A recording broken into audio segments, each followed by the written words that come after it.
Alrighty, friends. On Wednesdays, we have this wonderful practice where we read from Zen masters. So we really try to bring in a little bit of Zen practice. And for the last couple of years, we have been reading this book, Standing at the Edge by Roshi Joan Halifax. Roshi Joan is the abbess of the Upaya Institute in Santa Fe, New Mexico. She is a student of Thich Nhat Hanh. She's in her 80s now. She studied very, very intimately and closely with Thich Nhat Hanh about socially engaged Buddhism. Joan Halifax is all about bringing social justice, social awareness to the Buddhist practice and the Western mind. And she wrote this really incredible book, Standing at the Edge, working with qualities that we can all cultivate, qualities we already possess, but they are inhibited. Their growth is inhibited by all kinds of conditions. And so, one of the conditions that she identified is something that she calls an edge state. It's that place of life experience that when we go over the edge, we experience some kind of distress, some kind of activation, a negative activation, some kind of triggering. And in that place, we're overwhelmed. We don't really grow. Often we regress. On the other hand, there's a place near that edge state that never gets close to the edge state, where we exercise qualities of avoidance, qualities of apathy. It's somebody else's problem, not my problem. My problem. And life has this really inexplicable way of pushing us against our will in some ways closer to that edge, because that edge is the fertile place in which we grow, in which we mature, in which we engage and have access to our own inner wisdom. So that is the basis of her book. We have been for several weeks now talked about compassion. And today we're going to read a little bit about compassion, what she calls falling in and out of compassion. The very human experience of experiencing and expressing compassion sometimes and withholding it at other times. And why do we do that? Can we gain some understanding of the conditions of when that happens? And can we also allow space in our practice and in our mind and heart for that to be something very human? It's not always about always being compassionate. There are going to be times where we're not feeling it.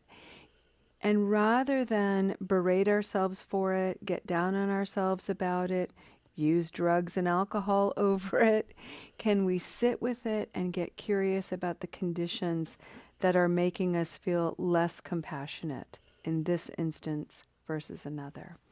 So I invite everybody to find a posture in your body that feels at ease.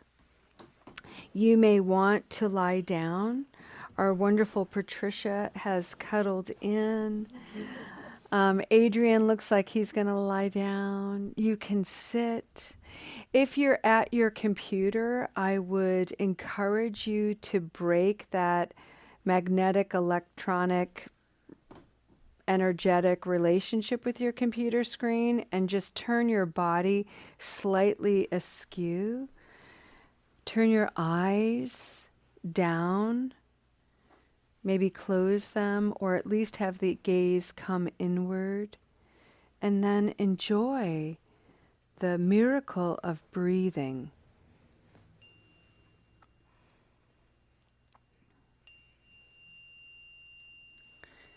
And welcome, everyone. This is Recovery Dharma. I am so happy to facilitate our practice today.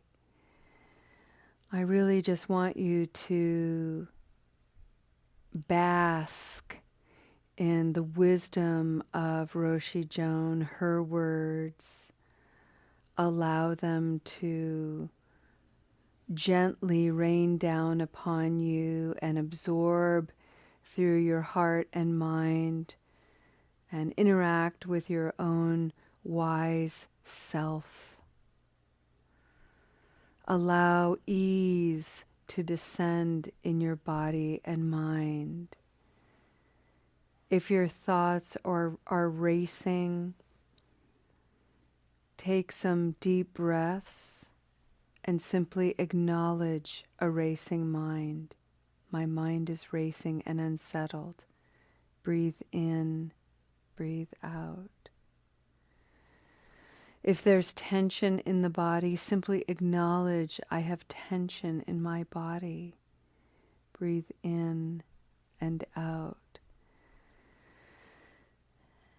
And with time and with practice, you'll find that the tension in the body will eventually ease. The racing thoughts will eventually slow down. And you'll settle sweetly in this moment.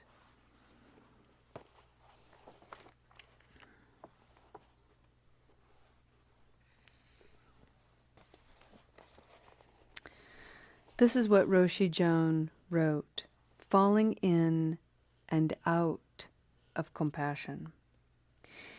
8 months after the tsunami in Japan, writer Pico Iyer traveled with His Holiness the Dalai Lama to a small fishing village in Japan that had been devastated by this terrible natural disaster. His Holiness offered love and support to the survivors, yet when he turned from them, his eyes were wet with tears. Iyer did not miss the moment. He later wrote that the only thing worse than assuming you could get the better of suffering, or the only thing worse than assuming you could get the better of suffering, I began to think, is imagining you could do nothing in its wake. Let me read that again. The only thing worse than assuming you could get the better of suffering is imagining you can do nothing in its wake. And the tear I'd witnessed made me think you could be strong enough to witness suffering, and yet human enough not to pretend to be the master of it. Human enough not to pretend to be the master of it. Like most of us, I have been overcome by suffering, my own and others, and as a result have fallen in and out of compassion. Along the way, I learned something about what compassion is and isn't. I saw that when I've been caught in empathetic or moral distress in response to another's suffering, I did things that were more about relieving my own discomfort than about serving the suffering of others.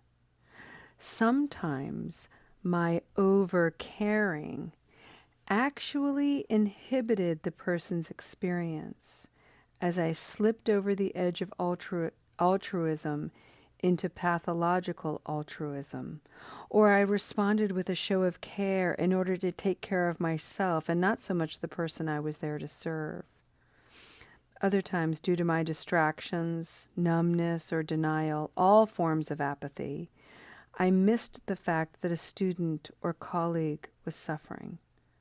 Often in these moments, I was feeling tired, harried, ungrounded, or stressed from the work or travel, and could not access the emotional resources to appraise the situation and respond with compassion. Or I fell into futility because I felt I had nothing to offer or did not have the wherewithal to face the suffering of one more person. Maybe I would simply avoid the vulnerable person or overlook their suffering altogether.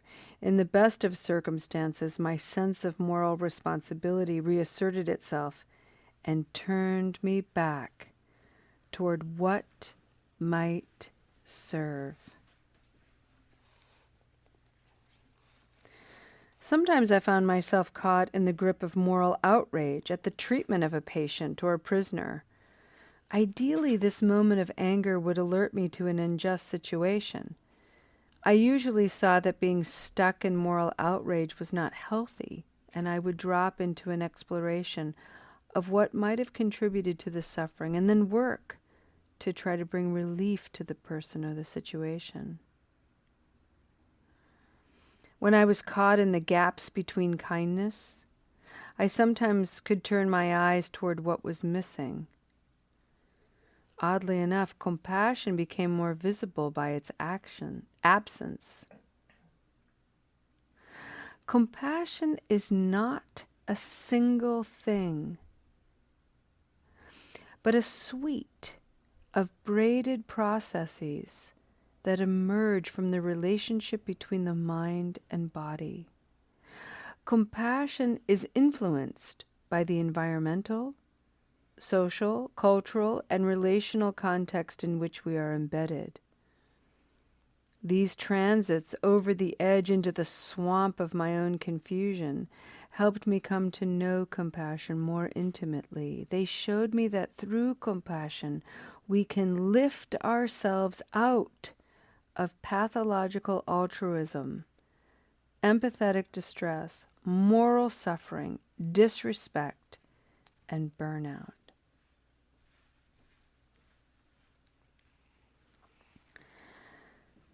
My notes on this chapter are this. Nowhere in this sharing from Roshi is she apologizing. She's simply recognizing that she's a whole human being, which means the conditions of her life are going to be conducive for a great expression of compassion. And there are going to be conditions in her life where compassion is going to be lacking. And the whole point of the practice is to pay attention less about the compassion and its lack and more on its conditions. When we're overtired, when we're overextended, when we're too busy, too distracted, too numb, those are conditions that inhibit our capacity to be compassionate. And they are the very things that we have power over, we have control of, we can explore and examine and shift over time. Not only that, but it's really important to remember that when we are bearing witness to another person's suffering, to be compassionate is to recognize that you are there. To spiritual bypass is to treat yourself as if you're not there. You're only there for this person that you're called to serve. But the reality is you are there. So the invitation is, how are you there? Are you okay? Are you present? Are you sincere? Are you grounded? Are you clear? Take notice of yourself, and then the more grounded, the more clear, the more understanding you have about yourself, the more ease you will have to bring forward your compassion.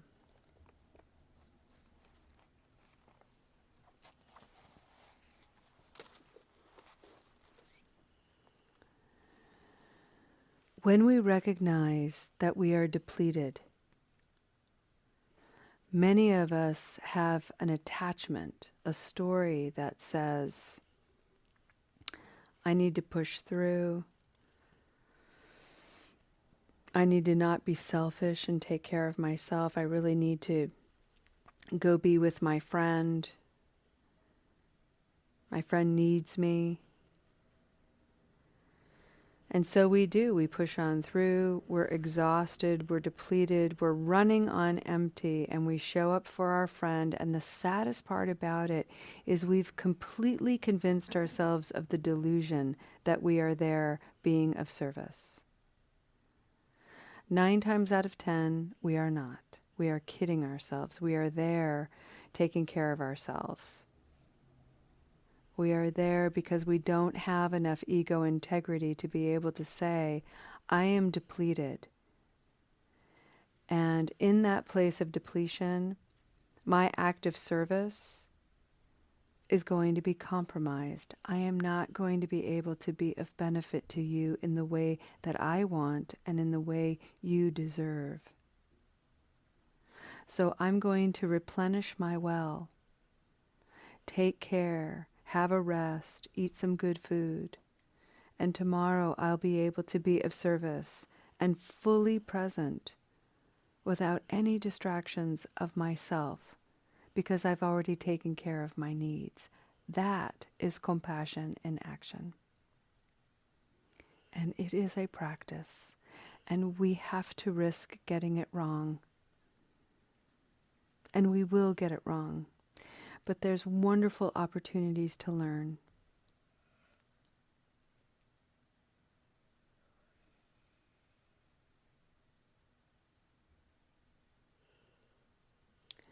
One of my favorite stories about devoting one's life to service comes from Mother Teresa. And many of you know that Mother Teresa dedicated her middle-aged years and her elderly years to the service of the poor in Calcutta, India. And her movement was worldwide. And one of the things that she did to keep herself grounded and replenished is she required everybody to attend Mass early in the morning, 5 a.m. If anybody wanted to talk to her, if you were a journalist and you wanted to meet with her, she better see you at Mass at 5 a.m. And it didn't matter if you were not a Catholic. You were just there enjoying the sanctity of meditation, enjoying time to be quiet, to reflect, to breathe, to slow down, to center, to focus the mind and heart on the aspiration of the day, to be of service, to be present to people who were dying, people who were starving, people who were suffering.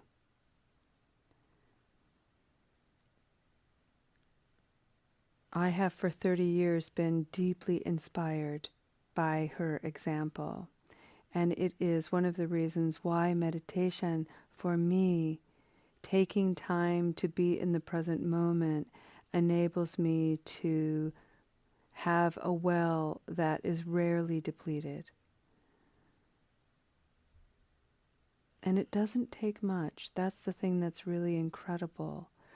So let's, for the next few minutes, spend some quiet time replenishing our own wells. Taking the energy of this beautiful Sangha, this wonderful collective soul, to breathe together,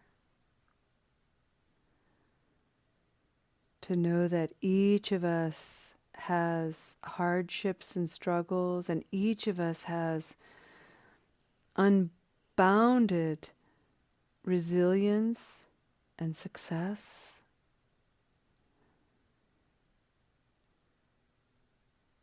We're all so diverse in our experiences, and yet we are all here with the aspiration to recover our truest self and heal our tendency to cope and soothe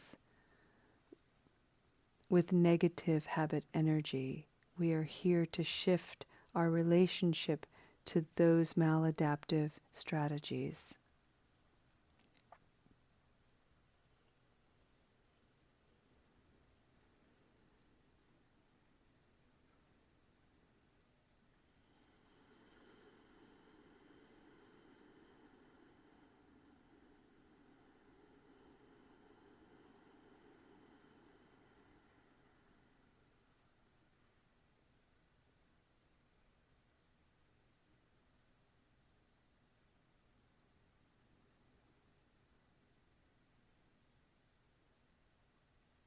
When you breathe in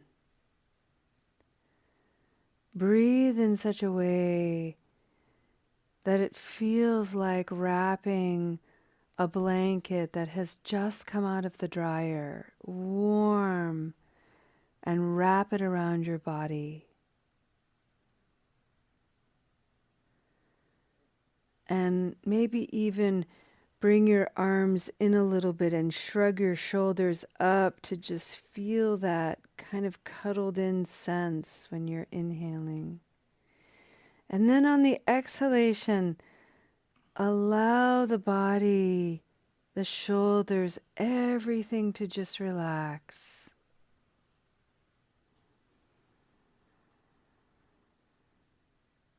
Breathe in that warmth. Breathe out that ease.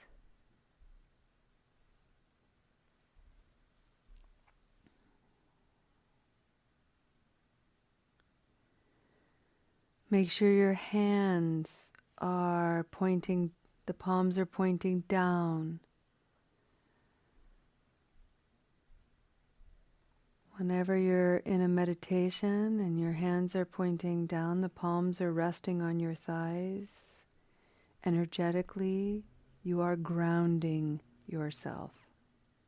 When the palms are facing up, you are receiving.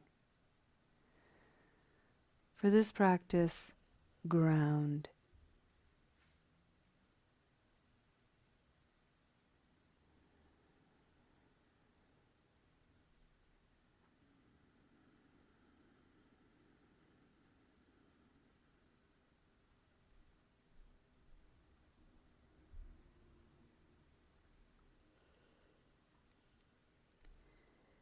The human experience is to recognize that compassion rises and falls.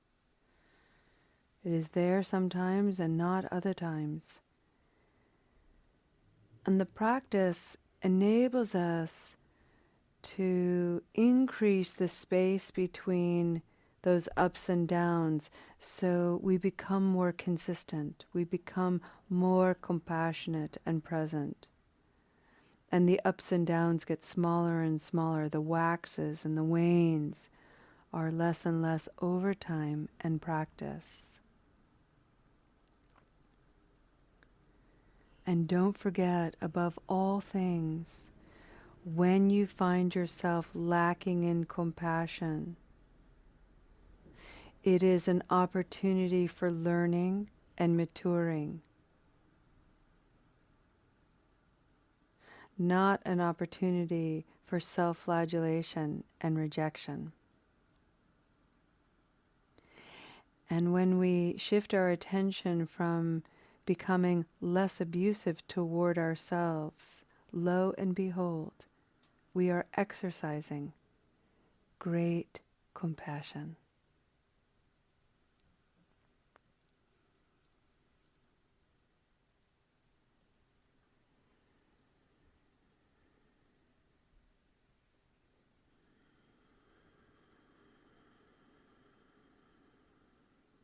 We'll end our practice today with 3 breaths, very intentional breaths, watching and observing how the belly rises on the inhalation and how the belly falls and relaxes on the exhalation. And let's do that 2 more times, breathing in and breathing out.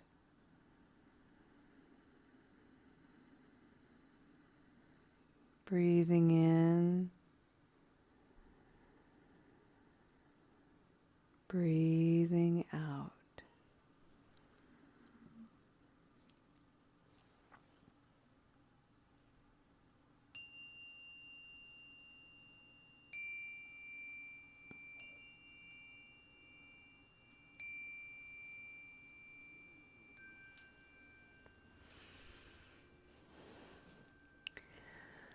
Alrighty, friends.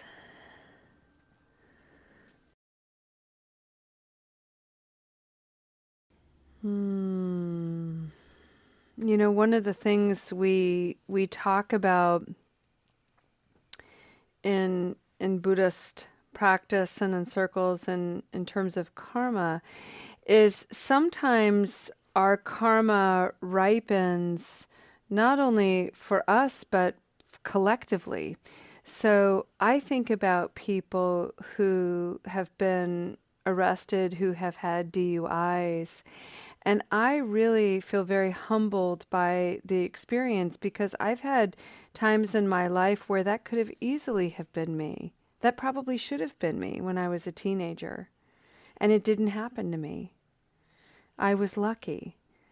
And so I look at people who are going through that, and I just am so just wow, you're that ripening includes on behalf of me. So the least that I can do as a practitioner is to offer compassion and understanding as opposed to, what's the matter with you? I can't believe you got arrested, blah, blah. Wow. Could have easily been me, could have been any of us. So that's the collective idea. That's that collective soul where we really do get a lot from. I think that's it. Let's go ahead and end our practice today, friends, with the dedication of merit.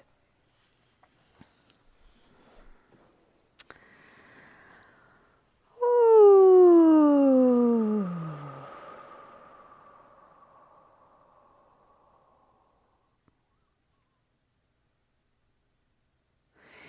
You know, I often hear people talk about, I really needed this meeting. I love to go to meetings. I really need these meetings and so forth. And there are times that people worry about going to meetings like, oh no, now I'm addicted to meetings. And really, it really is about the lesser evils. But I think the reality that I want you to take home with this in terms of a dedication of merit, dedicating the goodness of coming to a meeting, dedicating the goodness that we receive from a meeting. So there are millions of people in the United States alone with a diagnosed alcohol use disorder. Over 40 million Americans, by the way. 90% of those 40 million people, 90% will not seek treatment. They will not go to meetings. They self-report that they don't need it. There's a lot of attachment there. There's a lot of story about why. What is it about these meetings that people aren't running to? For the joy of being there, for the healing that's there. Why are people so repelled by them? Why do people choose to stay in the misery of substance use disorder? Is it even a choice? Answer, no, it's not a choice. That's the disordered part of it. When we have a diagnosed disorder, choice is removed. It's the thing that gets hijacked from the toxic overload in the brain. So you coming to a meeting is not a small thing. You may need this meeting, but we need you. Your presence heals, whether you say anything or not, whether you're on camera or not. You are a human being just like me, trying to shift your relationship to a negative habit that you've used to soothe the misery and suffering of life, just like me. And we come here and we share and we learn and we calm down and we quiet and we have access to wisdom. Millions and millions and millions of people will never have this. It is precious, and you are receiving it by your efforts and actions. It's amazing. and I thank you for it. Please know that your healing, your transformation in this space radiates like heat coming from the pavement in a southwest desert. That's you. That's your goodness radiating in the world, rippling out. Maybe your presence is softer, more patient, more kind. You'll never know if that is the very thing that sparked someone to seek community and connection. That's how it works. It's subtle and profound. May all beings everywhere benefit from the beautiful presence of you. May they feel wrapped in your warmth and your love.